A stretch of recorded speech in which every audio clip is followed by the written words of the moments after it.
Hello everyone, this is Savita Chauhan. Welcome to MBDRA Model School Class 10 Civics Chapter 2 Federalism. Previous video में student हमने पढ़ा था what is federalism और आज की वीडियो में हम पढ़ेंगे कि क्या होता है what is the features of federalism. Federalism के फीचर्स पढ़ेंगे और फर्स्ट है देयर आर टू और मोर लेवल्स ऑफ गवर्नमेंट, यानी गवर्नमेंट्स के एक या एक से अधिक लेवल्स हो सकते हैं, जैसे कि सेंट्रल गवर्नमेंट, स्टेट गवर्नमेंट और local government. Second, different tears of government govern the same citizen, यानी अलग अलग लेवल पे गवर्नमेंट होती हैं लेकिन वो रूल किस पे कर रही होती हैं, सिटीज़न पे ही। But each tier has its own jurisdiction, पर हर जुरिडिक्शन मीन्स होता है कि हर किसी का एक जियोग्राफिकल एरिया होता है स्टेट का, उसके अकॉर्डिंग उनको एक विशेषाधिकार मिले होते हैं कि आप इसके अकॉर्डिंग वर्क करेंगे। कुछ स्टेट्स में सेंट्रल गवर्नमेंट कुछ विशेष राइट्स भी देती है अगर उनको ज़रूरत पड़ती है। तो मतलब सबका एक जियोग्राफिकल एरिया है कि उसके अकॉर्डिंग आप सिटीज़न पे क्या करेंगे, वर्क करेंगे या उनके ऊपर रूल करना है।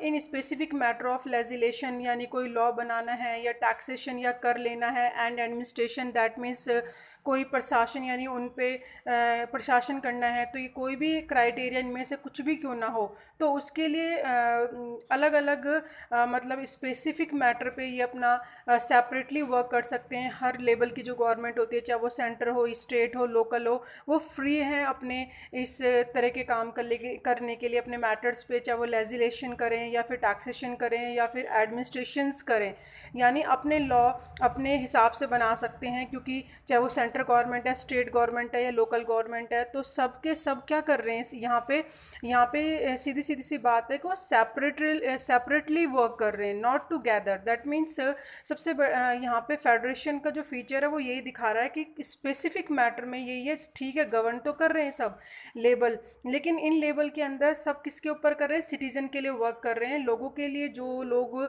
जिस एरिया में रहते हैं, तो स्पेसिफिक गवर्नमेंट उसके लिए काम करती है।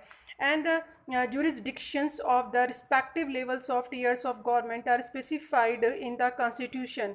और jurisdictions जो हैं उनके अलग अलग लेवल के या गवर्नमेंट्स के जो टीयर्स हैं, यानी स्टेट गवर्नमेंट, सेंट्रल गवर्नमेंट या फिर जो लोकल गवर्नमेंट है, उनके जो अधिकार क्षेत्र हैं, जुरिस्डिक्शंस यानी जो अधिकार क्षेत्र हैं, यानी जियोग्राफिकल एरिया के अकॉर्डिंग जो उनका दायरा है वो सब स्पेसिफाई कर रखा है कॉन्स्टिट्यूशन के अंदर, यानी आपके ये राइट्स हैं, आप इसके अकॉर्डिंग वर्क करें। So that existence and authority of each tier of government is constitutionally granted, और सबको अथॉरिटी दे रखी है, कॉन्स्टिट्यूशनली गारंटेड है कि आप के जो ये राइट्स हैं, चाहे वो सेंट्रल गवर्नमेंट है, स्टेट गवर्नमेंट है और लोकल गवर्नमेंट ही क्यों ना हो, तो वो कॉन्स्टिट्यूशनली ग्रांटेड हैं उनके विशेषाधिकार। द फंडामेंटल प्रोविजंस, यानी जो विशेषाधिकार हैं फंडामेंटल, जो लोगों के हैं, सिटीजन्स के हैं, फंडामेंटल प्रोविज़न में जो दे रखे हैं विशेषाधिकार of the constitution can not be unilaterally change by one level of government, तो उसको कोई एक सरकार चेंज नहीं कर सकती है। Such changes require the consent of both the levels of government, यानी जो स्टेट गवर्नमेंट है या सेंट्रल गवर्नमेंट है, दोनों के कंसर्न से चेंज होगा। ऐसा नहीं है कि किसी के पास एक इतना राइट्स है कि वो अपने कॉन्स्टिट्यूशन में जो फंडामेंटल प्रोविजंस हैं उसको चेंज कर सके। तो ये बहुत अच्छी बात है कि यूनिलैटरली नहीं है, यानी किसी एक को ज़्यादा बढ़ावा देने की कोशिश नहीं की गई है। सबको इक्वली, जो जितनी भी लेवल की गवर्नमेंट है, इक्वली उनको राइट्स हैं। और courts have the power to interpret the constitution and the powers of different levels of government। courts को ये पावर है कि वो इंटरप्रेट कर सकती है, और वो कॉन्स्टिट्यूशन में उन्होंने मेंशन किया हुआ है कि किस तरीके से डिफरेंट लेवल की गवर्नमेंट की पावर्स हैं। And the highest court acts as an empire if dispute arise between different levels of government in the exercise of their respective powers. That means court अगर लगता है कि स्टेट्स लेवल पे या central government के बीच में कोई डिस्प्यूट हो गया है, कोई झगड़ा हो गया है, तो उसको कोर्ट ही मैनेज करेगा, उसका फाइनल डिसीजन होगा और वो इस चीज़ को मैनेज करेगा कि दोनों, वो देखेगा कि इन दोनों के बीच में कोई अपनी पावर का एक्सेस गलत तो नहीं हो रहा, तो कोर्ट इंटरप्रेट करता है इन गवर्नमेंट्स के बीच में, चाहे स्टेट हो, सेंटर हो या लोकल लेवल हो। Source of revenue for each level of government are clearly specified to the ensure to financially autonomy यानी अपना रिवेन्यू कैसे कलेक्ट करेंगे, सारे लेवल्स की जो गवर्नमेंट्स हैं वो स्पेसिफाई उनका एरिया उनको दे रखा है कि आप इस तरीके से अपना फाइनेंशियल्स कलेक्ट कर सकते हैं, चाहे वो स्टेट हो, सेंटर हो या लोकल गवर्नमेंट हो, यानी उनको रिवेन्यू कलेक्ट करने का सोर्स दे रखा है कि भाई ये आपके सोर्सेज है और यहाँ से आप रिवेन्यू कलेक्ट कर सकते हैं।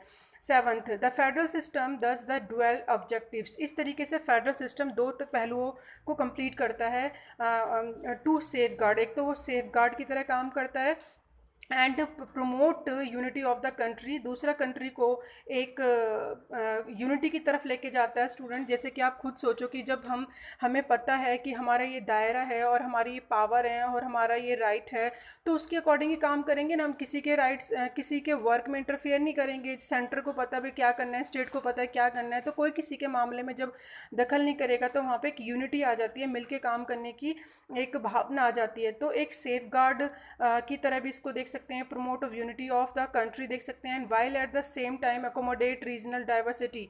और जबकि आप ये भी देखेंगे कि एक रीजनल डाइवर्सिटी होते हुए भी, जैसे कि इंडिया के अंदर हर क्षेत्र में अलग अलग डाइवर्सिटी पाई जाती है, विभिन्नता पाई जाती है, चाहे वो रिलीजियंस बेस पे देखो या फिर लैंग्वेज के बेस पे देखो, तो उसको अकोमोडेट करने में भी हेल्प मिलती है, यानी उसको सामंजस्य कर सकते हैं, मिलाकर चल सकती है गवर्नमेंट। क्योंकि हर स्टेट गवर्नमेंट है, उसके अपने अपने राइट्स हैं, तो वो अपने हिसाब से अपने रीजनल को, अपनी डाइवर्सिटी को मैनेज करेगी।